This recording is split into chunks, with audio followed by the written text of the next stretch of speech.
Je suis Lucie, assistante maternelle depuis plus de 10 ans sur Orville. Après, réellement, j'ai une activité depuis bien 5 ans. Les 5 premières années, j'ai fait beaucoup de remplacements, des petits contrats à droite à gauche qui n'ont pas suivi. Donc voilà, 5 ans d'activité intense, on va dire. J'ai pas énormément de beaux souvenirs ou de beaux moments parce que c'est au quotidien, il y en a beaucoup, on pourrait pas en marquer qu'un. Les petits challenges, d'accueillir un enfant qui pleure beaucoup et puis de se dire allez, on va y arriver avec cet enfant, on va le mettre en confiance, on va le mettre à l'aise et puis au bout de quelques mois de se dire ça y est, on arrive à le coucher, il pleure plus, ça se passe bien. Ça c'est des petits moments qui sont très enrichissants et qui donnent vraiment envie d'avancer dans le métier d'assistante maternelle, les petites victoires quoi.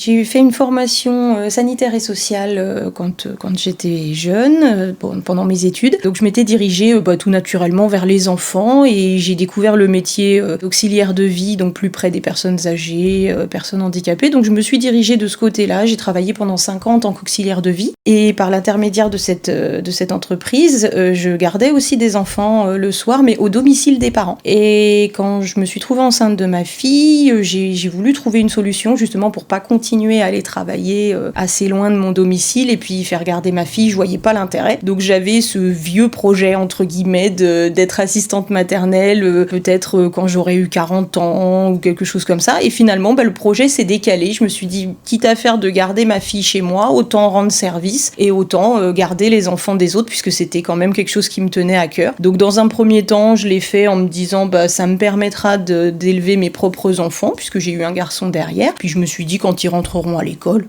je retournerai travailler. C'était pour faire une pause, pour retourner à mon métier d'origine. Et puis finalement, tant que ça fonctionne, tant que j'ai des demandes, tant que le métier et la situation me plaît, je continue. Et puis ça avance.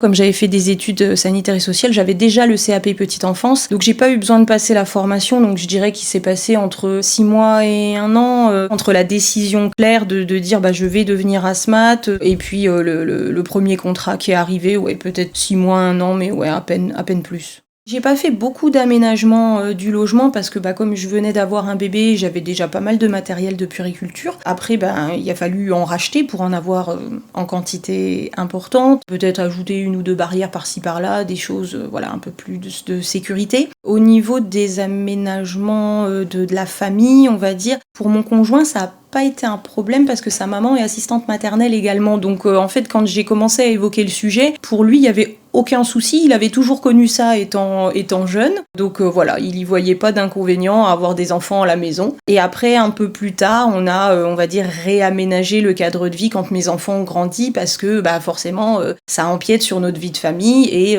ils se rendent compte que je suis un petit peu moins disponible ou des choses comme ça. Mais ça vient avec le temps, vu que j'ai commencé à travailler quand mes enfants étaient tout petits, c'est venu avec le temps.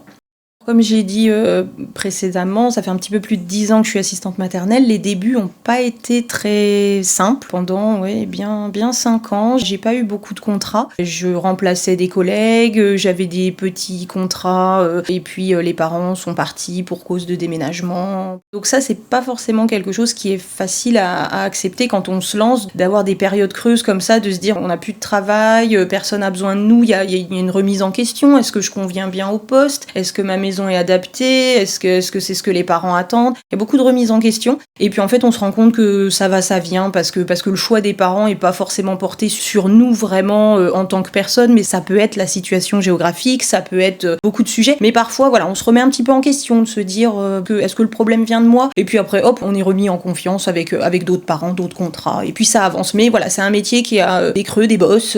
C'est pas toujours longiligne, on va dire. Quand on n'a pas d'activité, on peut prétendre au chômage. On peut avoir un complément, mais alors c'est des démarches qui sont assez particulières parce qu'on a un statut particulier et on rentre pas dans toutes les cases. Mais quand on vient de perdre un contrat et en attente de retrouver autre chose, on peut prétendre à des allocations chômage quand même. Par rapport à notre conjoint aussi, quand on veut se lancer en tant qu'assistante maternelle, faut être sûr derrière que notre conjoint a un emploi stable parce que très vite on peut se retrouver sans contrat. Il suffit qu'on ait une famille qui déménage, une autre famille, la maman est enceinte, elle prend un congé parental, et puis la troisième famille a une entrée à l'école. Et en fait, de 3 contrats, 3 accueillis, on peut se retrouver avec plus rien. Donc il faut, je dirais, avoir des bases familiales entre guillemets solides et avoir un conjoint qui effectivement a quand même un revenu fixe derrière parce que ça fait quand même très yo-yo.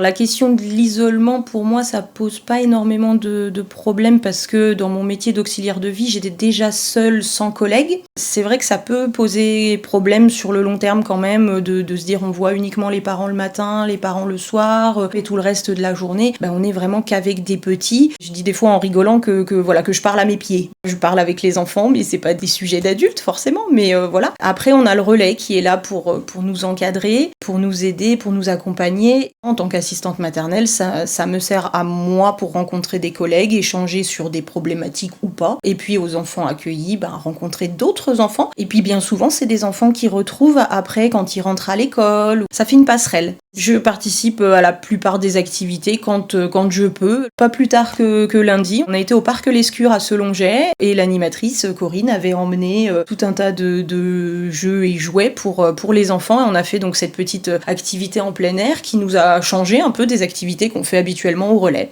Ce que je pourrais conseiller à quelqu'un qui aimerait se lancer, c'est déjà de se poser la question par rapport à ses envies, à ses besoins. Parce que justement, moi, pour avoir gardé des enfants au domicile des parents, je me suis rendu compte que c'était pas le même fonctionnement de les garder à mon domicile. C'est un travail qui est quand même très intrusif dans notre vie de famille. Donc il faut déjà que le conjoint et les autres membres de la famille soient d'accord et que ça convienne à tout le monde. Poser un cadre pour justement éviter que les parents soient trop intrusifs dans notre vie privée, parce que les enfants de toute façon vont être intrusifs dans notre vie. Les enfants qu'on accueille font partie de notre vie de famille. Et puis après, oui, se poser les bonnes questions de est-ce que c'est vraiment ça qu'on veut ou est-ce qu'on préférait plutôt se diriger vers une structure justement pour être avec des collègues par rapport à cette histoire d'isolement. Se poser les bonnes questions et puis après, une fois qu'on a réfléchi à tout, faut se lancer et puis être prévenu qu'effectivement, il y a des hauts, il y a des bas et que ça peut pas toujours rouler. Et puis, oser dire non si le contrat nous convient pas, parce que je suis passée par là aussi à me dire je vais accepter tout ce qui se présente, tous les accueils qui sont proposés et au final, des fois, la situation nous convient pas forcément. Donc, oser dire non parce que c'est pas parce qu'on a dit non à quelqu'un qu'on va pas avoir une autre proposition derrière qui sera tout aussi intéressante, mais pas subir de se dire il faut que j'ai du travail à tout prix.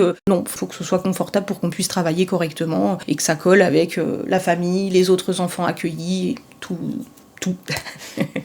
Ce qu'il faut savoir aussi par rapport à quelqu'un qui aimerait se lancer dans le métier d'assistante maternelle, c'est qu'on est dans un premier temps limité. C'est-à-dire si on a nos propres enfants, ils comptent quand même sous le nombre d'enfants accueillis sous notre toit. Et puis, on nous donne pas tout de suite un agrément pour accueillir 4 enfants dès le début. Donc ça, c'est quelque chose qui est pas évident à entendre aussi parce qu'il y a le côté financier derrière où on va se dire « Ah bah oui, mais avec seulement 2 enfants accueillis, je vais avoir du mal financièrement. » Donc c'est quelque chose à prendre en compte qu'il faut du temps justement pour que la PMI nous fasse confiance et puis qu'on puisse arriver entre guillemets à un agrément complet, c'est-à-dire 4 enfants accueillis selon le projet. Il y a des assistantes maternelles qui restent à 3 accueillis parce qu'elles n'en veulent que 3. Et puis il y en a d'autres, c'est mon cas actuellement. J'ai un agrément pour 4, plus une dérogation pour un 5e car j'accueille une fratrie. Et puis là, c'est des grands, c'est des enfants périscolaires, donc j'ai eu droit à cette dérogation. Mais il faut savoir qu'effectivement, quand on démarre, on n'a pas beaucoup de places disponibles.